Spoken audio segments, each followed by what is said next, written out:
الحمد لله رب العالمين والعاقبة للمتقين والصلاة والسلام على سيدنا ومولانا محمد وعلى آله وصحبه أجمعين. أما بعد فأعوذ بالله من الشيطان الرجيم. بسم الله الرحمن الرحيم. يا أيها الذين آمنوا كتب عليكم الصيام كما كتب على الذين من قبلكم لعلكم تتقون أياما معدودات فمن كان منكم مريضا أو على سفر فعدة من أيام أخرى وعلى الذين يطيقونه فدية طعام مسكين فمن تطوع خيرا فهو خير له وأن تصوموا خير لكم إن كنتم تعلمون. شهر رمضان الذي أنزل فيه القرآن هدى للناس وبينات من الهدى والفرقان فمن شهد منكم الشهر فليصم ومن كان مريضا أو على سفر فعدة من أيام أخرى يريد الله بكم اليسر ولا يريد بكم العسر ولتكملوا العدة ولتكبروا الله على ما هداكم ولعلكم تشكرون. صدق اللہ العظیم. اب اللہ تبارک و تعالی یہاں سے روزے کے احکام بیان فرما رہے ہیں. کہا ایمان والو تم پر روزہ فرض کیا گیا جیسا کہ فرض کیا گیا تھا ان لوگوں پر جو تم سے پہلے تاکہ تم متقی ہو جاؤ. اب روزہ کی فرضیت اللہ رب العزت نازل فرما رہے ہیں. روزہ رکھنا ہر ایک کے لیے آسان نہیں اور شروع اسلام کا زمانہ اس وقت نہایت مشکل اور روزے کی فرضیت کا اتارنا اللہ تبارک و تعالیٰ نے پہلے ان لوگوں کا ذہن بنایا. جیسے دنیا کے اندر ہے کسی کو کوئی کام سپرد کرنا ہو تو پھر اس کا ذہن بنانا پڑتا ہے اور پھر اس کو کہتا ہے کہ یہ کام کرو. تو اگر آپ نے ذہن بنایا ہوگا تو کام سامنے والے کے لیے کرنا آسان ہو جائے گا. تو سب سے پہلے اللہ تبارک و تعالیٰ نے کہا اے ایمان والو، اتنا عمدہ مخاطب بندوں کو کیا.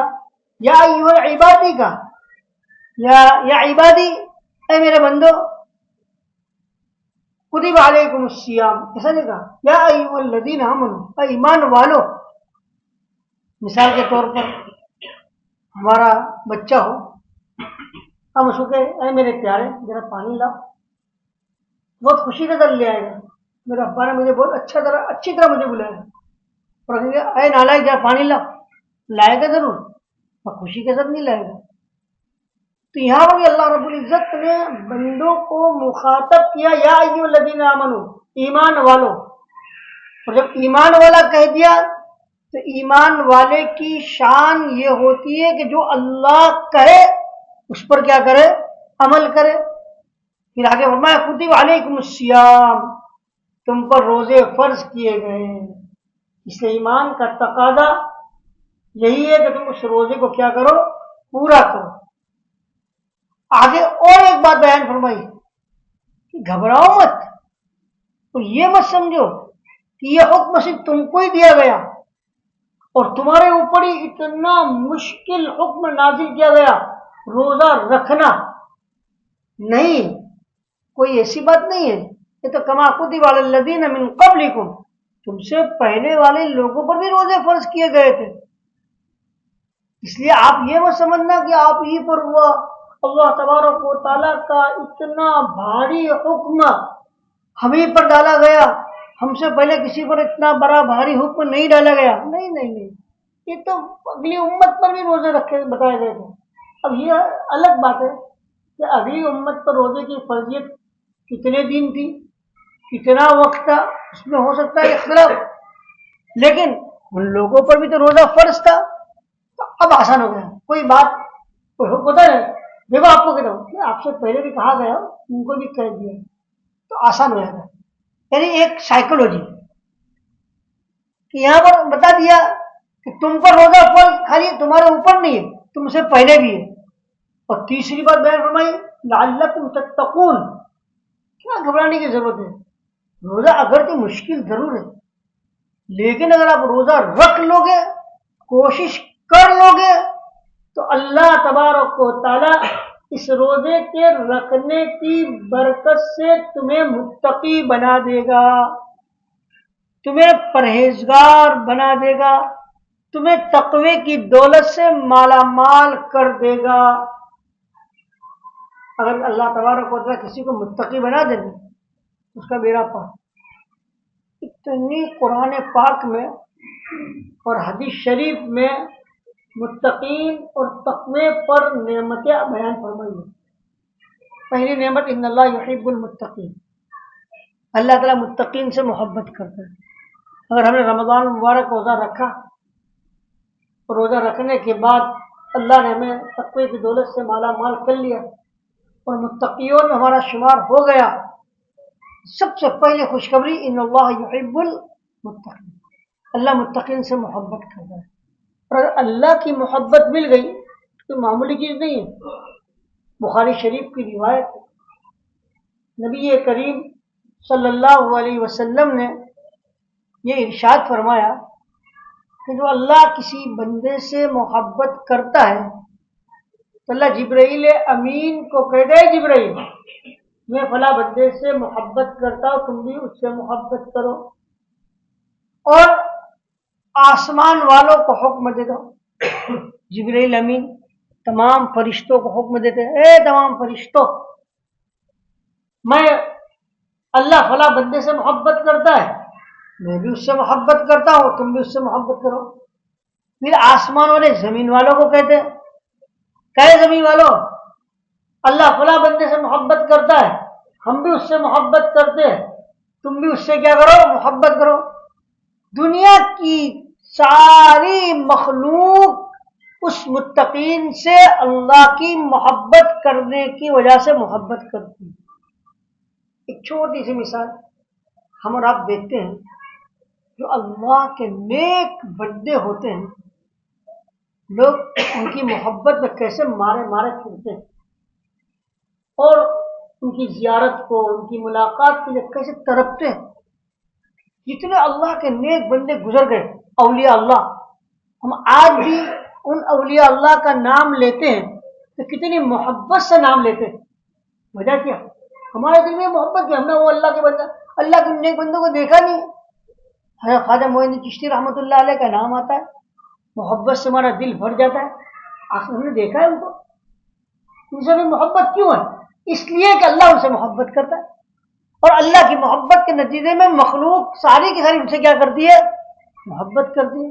تو سب سے پہلی چیز اگر کسی کو اللہ متقی بنا دے اس روزے کی برکت سے تو ان اللہ یحب المتقین۔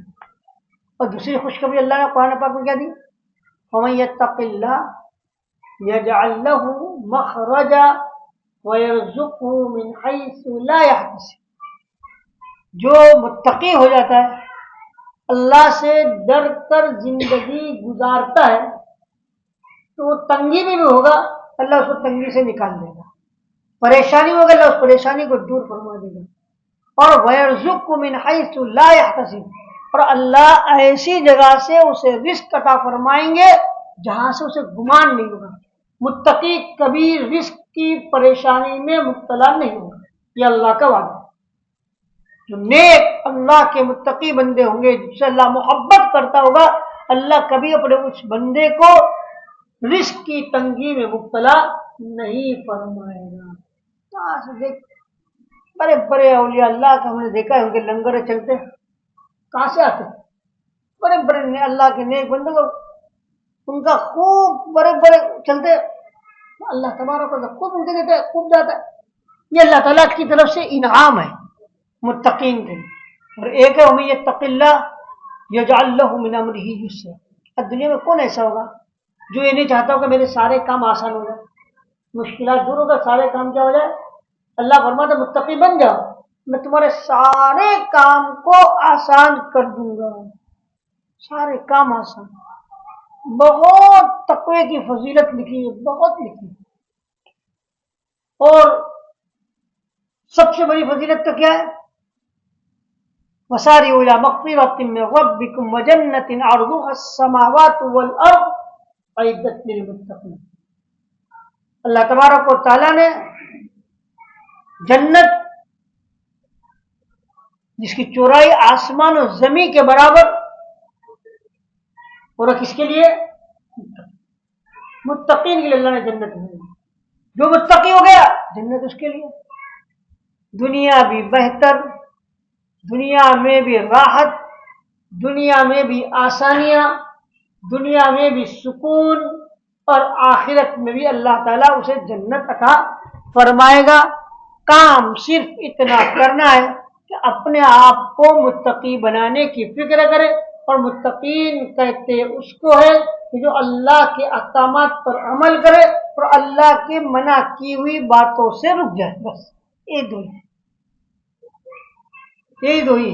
الا ان اولیاء اللہ لا خوف علیہم ولا هم يحزنون.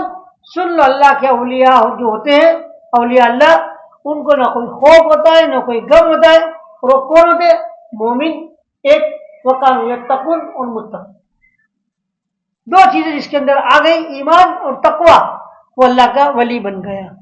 اللہ کا ولی بننا بہت مشکل ہے. لوگ کہتے ہیں اللہ کا ولی بننے کے لیے راتوں کو پوری رات عبادت کرنے کے لیے، پورے دن تسبیح پڑھتے رہنے کے. نہیں، بس دو ہی کام کر لو. ایمان لے آؤ اور اپنے آپ کو تقوی کی صفت سے آراستہ کر لو. اور تقوی کی صفت سے آراستہ کا مطلب یہ اللہ جو حکم دے اس پر عمل کرو، اور اللہ جن چیز سے منع فرمائے اس سے کیا کرو؟ رک جاؤ. ایام معدودات، ایام معدودات. یہ رمضان کے روزے کتنا ہے؟ چند دن. رمضان کے روزے صرف چند دن. ایام معدودات، پوری زندگی نہیں، پورے سال نہیں. صحابہ تو ایسے بھی تھے جو پورے سال کے روزے رکھنے کی باتیں کرتے تھے. حضرت عبداللہ ابن عمرو ابن عاص رضی اللہ تعالی عنہ، نبی اکرم صلی اللہ علیہ وسلم نے ان کو کہا تھا تم بہت روزے رکھتے تھے، بہت روزے رکھتے تھے. تو آپ نے ان کو منع فرمایا. یا سن میری تو بہت طاقت ہے، قدرت ہے. کرتے کرتے کرتے پھر آئے صوم داؤدی پر کہ ایک دن روزہ رکھو، ایک دن افطار. وہ تو پورے سال بھر روزہ رکھتے تھے. ان کا واقعہ ہے کہ جب ان کا نکاح ہو گیا، یہ عبداللہ ابن عمرو بن عاص ان صحابہ میں ہیں جو بہت زیادہ عبادت کرنے والے، رات بھر نماز پڑھنے والے، دن بھر روزہ رکھنے والے. ان کا مشغلہ یہی تھا. جب ان کا نکاح کرایا ان کے والد حضرت عمرو بن عاص رضی اللہ تعالیٰ عنہ، تو ایک دن حضرت عمرو بن عاص رضی اللہ تعالیٰ عنہ کے دل میں آیا کہ لاؤ ذرا میں اپنی بہو کو پوچھوں تو کری کہ اس کے حق ادا کرتا ہے کہ نہیں کرتا، اس کا تعلق کیا ہے. تو ان کی بہو کے پاس گئے، بہو کو پوچھا کیسا عبداللہ کیسا ہے؟ تو عبداللہ تو بہت نیک ہے، اسے تو کوئی بیوی کی ضرورت ہی نہیں ہے، بہت نیک ہے. اسے جملہ کہہ دیا، شکایت بھی ہوئی، تعریف بھی ہوئی. حضرت عمرو بن عاص رضی اللہ عنہ فوراً نبی کریم صلی اللہ علیہ وسلم کی خدمت میں پہنچے. وہ کہا یا رسول اللہ صلی اللہ علیہ وسلم، یہ عبداللہ رات بھر عبادت کرتا ہے، شادی کی ہے، نہ بیوی کا کوئی التفات ہی نہیں، اور دن بھر روزہ رکھتا ہے. تو نبی کریم صلی اللہ علیہ وسلم کو بلا کر کہا کہ وَلِعَيْنِكَ حَقٌّ وَلِزَوْجَتِكَ حَقٌّ، تم پر تمہارا بدن کا بھی حق ہے، تمہاری آنکھ کا بھی حق ہے، اور تمہاری بیوی کا بھی حق ہے. تمہارے سب حقوق اللہ اس لیے آپ جیسے جنگ میں ہوں، میں اپنی شادی بھی کرتا ہوں، نکاح بھی کرتا ہوں، میں روزہ بھی رکھتا ہوں، افطار بھی کرتا ہوں، اس لیے اے عبداللہ روزہ بھی رکھو، افطار بھی کرو۔ تو اللہ تبارک و تعالیٰ نے کچھ صحابہ کرام کو بہت قوت دی تھی اور روزے پہ روزے رکھتے تھے۔ عبداللہ ابن زبیر کے بارے میں آتا ہے بہت روزے رکھتے تھے، بہت روزے رکھتے تھے جن کی کوئی حد۔ یہاں ایک بات میں آپ کو بیان کرنا رہ گئی، حضرت عمرو بن عاص نے جب پوچھا اور وہ فوراً نبی کریم صلی اللہ علیہ وسلم کی خدمت میں گئے تو شراح حدیث شریف کی جو تشریح کرتے انہوں نے ایک بات لکھی ہے کہ خسر کو چاہیے کہ بہو کو پوچھتے رہے کہ میرا لڑکا کیسا ہے، اور آپس کی زندگی کے بارے میں تحقیق کرتے رہے تاکہ آگے چل کر کوئی بات پیش نہ آئے۔ بڑی اچھی بڑی عمدہ بات لگی، بات بتا خسر کر رہے یہ ہمیں اچھا نہیں لگتا۔ عامر بن عاص، میں اور ایک واقعہ بیان کروں۔ حضرت عمر رضی اللہ تعالیٰ عنہ نے اپنے بیٹے حضرت عبداللہ ابن عمر رضی اللہ تعالیٰ عنہ کا نکاح کرایا، نکاح ہو گیا۔ عبداللہ ابن عمر صحابہ میں ان کی جیسے سنتوں کی اتباع کرنے والا کوئی نہیں تھا، بہت زبردست سنتوں کی اتباع کرنے والا۔ نکاح ہو گیا، نکاح کے بعد کچھ دنوں بعد عبداللہ ابن عمر کو حضرت عمر نے بلایا، کہا تمہاری بہو کو طلاق دے دو، تمہاری بیوی کو۔ اب عبداللہ ابن عمر اور ان کی بیوی بہت محبت تھی، بہت محبت تھی۔ حضرت عبداللہ ابن عمر بڑے پریشان، حضرت عبداللہ ابن عمر نے بات نہیں مانی۔ حضرت عمر گئے نبی کریم صلی اللہ علیہ وسلم کی خدمت میں، کہا یا رسول اللہ صلی اللہ علیہ وسلم، میں اپنے بیٹے عبداللہ کو کہہ رہا ہوں تو اپنی بیوی کو طلاق نہیں دے رہا ہے۔ حضرت عبداللہ ابن عمر کو نبی کریم صلی اللہ علیہ وسلم نے بلایا، کہا عبداللہ تمہارا باپ جو کہتا کر لو۔ کہا کہ کچھ خاموش۔ بعد میں چل کر میں نے حدیث پڑھی، میں تحقیق میں لگا کہ آخر بات کیا تھی کہ عبداللہ ابن عمر جیسے انسان کو حضرت عمر طلاق دینے کے لیے کہہ رہے۔ تو وجہ بیان کی گئی کہ حضرت عبداللہ، دیکھو باپ شادی کے بعد بیٹے کی کتنی کیسی کیسی تحقیق کرتے صحابہ کرام اپنے بیٹوں کی۔ کہا کہ حضرت عمر نے دیکھا کہ میرے بیٹے کا نکاح ہو گیا اور نکاح کے بعد اب فجر کی نماز میں جو پہلے جلدی آتا تھا دیری سے آ رہا ہے۔ میرا بیٹا معلوم ہوا کہ بیوی کی وجہ سے نماز میں کیا آ رہا ہے، تھوڑا سا دیری سے آ رہا ہے، کہیں بیوی کی محبت میں دین کا نقصان ہو رہا ہے، بیوی کو دور کراؤ۔ بعد میں حضرت عبداللہ بن عمر اپنی روش پر آ گئے اچھی طرح، تو طلاق سے روک لیا گیا۔ لیکن بتلانا یہاں پر ہی ہے کہ مجھے بتاؤ ایام معدودات، سوائے چند، بہت لمبی زندگی روزہ رکھنے کی نہیں ہے، 2 یا 3 مہینے۔ دیکھو روزہ رکھنا مشکل نہیں ہے، دیکھو یہ چھوٹی بات، بہت فکر مت کرنا، روزہ چند دن اللہ تعالیٰ ذہن بنا رہے، تم ایک دم گھبرانا مت۔ میں تم پر بہت بھاری حکم نازل نہیں کر رہا ہوں۔ آپ کو بھاری حکم کس کو لگتا ہے؟ بعض لوگوں کو لگتا ہے، لیکن ان لوگوں کے لیے بھی آسان ہو جاتا ہے جب وہ روزہ رکھنا شروع کر دیتے۔ رمضان کا روزہ دیکھو، ہماری عادت نہیں ہوتی نفلی روزہ رکھنے کی، تو رمضان کا روزہ آتا تو بڑا دماغ پر بوجھ ہوتا ہے۔ جو لوگ نفلی روزہ رکھتے ہوتے نا تو ان کو تو کوئی مشکل نہیں لگتا، لیکن ہمارے لیے، مگر جب 1 2 یا 3 دن روزے رکھیں گے تو عادت ہو جائے گی، تو باقی کے روزے کیا ہو جاتا ہے، روٹین میں چلتے ہیں، آسانی کے ساتھ کیا ہو جاتے ہیں، پورے ہو جاتے ہیں۔ فرمایا مگر یہاں بھی اللہ تبارک و تعالیٰ نے آسانی فرمائی، ہاں فمن کان منکم مریضا او علی سفر فعدۃ من ایام اخر، مگر کوئی بیمار ہے، بیچارہ روزہ نہیں رکھ پا رہا ہے، اس کے لیے روزہ رکھنا مشکل ہے، یا اس زمانے میں سفر ہوتے تھے ملک شام کے، اس زمانے میں سفر ہوتے تھے دور دراز کے، تو بہت مشکل تھا ان لوگوں کو رمضان کا مہینہ آ جاوے چلتے سفر کرنے کا، سواری بھی نہیں تھی آرام دے، تو اللہ تبارک و تعالیٰ فرمائے یا تو کوئی بیمار ہو جاوے جو روزہ رکھنے پر قدرت نہ رکھتا ہو، یا سفر اس کا لمبا ہو اور سفر کی بنیاد تو روزہ رکھنا اس کے لیے مشکل ہو تو کیا کرے؟ فعدۃ من ایام اخر، رمضان کے علاوہ جب وہ تندرست ہو جائے تو اپنے روزے کی کیا کر لے؟ قضا کر لے۔ جب اس کا سفر پورا ہو جائے اور گھر پر آ جائے تو فعدۃ من ایام اخر، دوسرے دنوں میں اس گنتی کو کیا کر لے؟ پورا کر لے۔ جتنے روزے گئے اس روزے کو پورا کر لے۔ مگر شروع زمانے میں ایک اور آسانی کا حکم دیا تھا۔ وجہ اس کی یہ تھی کہ ابھی شروع زمانہ تھا، ایک دم سے کہے کہ نہیں رکھنا ہی پڑے گا روزہ، تو ہو سکتا ہے کہ بیچارے روزے نہ رکھ پاتے۔ تو اللہ تبارک و تعالیٰ نے فرمایا کہ نہیں، چلو کوئی ایسا بھی ہے کہ روزہ فرض ہے اور تندرست بھی ہے لیکن اس کا ہمت نہیں ہو رہی ہے، دل نہیں چاہ رہا ہے روزہ رکھنے کا، وعلی الذین یطیقونہ، اگر جو لوگوں پر جو طاقت رکھ سکتے ہیں اس کی، لیکن پھر بھی روزہ نہ رکھے تو فدیۃ طعام مسکین، شروع زمانے میں تھا کہ ایک مسکین کو کھانا کھلانا ہے، اس کا فدیہ کیا ہے؟ روزہ رکھنے کی طاقت ہے، قدرت ہے لیکن ہمت نہیں ہو رہی ہے، دل نہیں چاہ رہا ہے، تو اللہ نے شروع میں کیا فرمایا کہ روزہ نہ رکھو تو ایک مسکین کو کیا کر لو؟ کھانا کھلا دو۔ پر یہ شروع میں تھا، اور پھر آگے فرمایا لیکن فمن تطوع خیرا، جو ایک مسکین کے علاوہ زیادہ مسکین کو کھانا کھلائے وہ خیر اللہ، وہ اس کے لیے بہتر ہے۔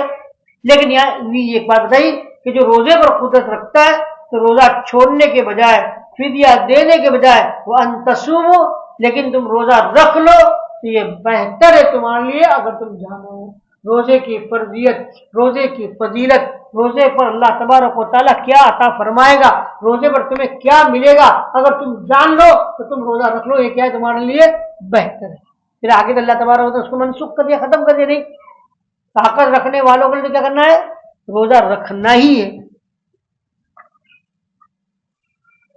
شہر رمضان الذی انزل فیہ القرآن، رمضان کا مہینہ وہ ہے جس میں اللہ نے قرآن نازل کیا۔ رمضان کا مہینہ بڑا بابرکت مہینہ ہے، اس مہینے میں اللہ نے قرآن نازل فرمایا جو لوگوں کے لیے رہنما ہے، جو ہدایت کی واضح دلیل ہے اور جو حق و باطل کو جدا کرنے والی چیز ہے۔ قرآن کی 3 صفت بیان کی، ایک قرآن ہمارا کیا ہے؟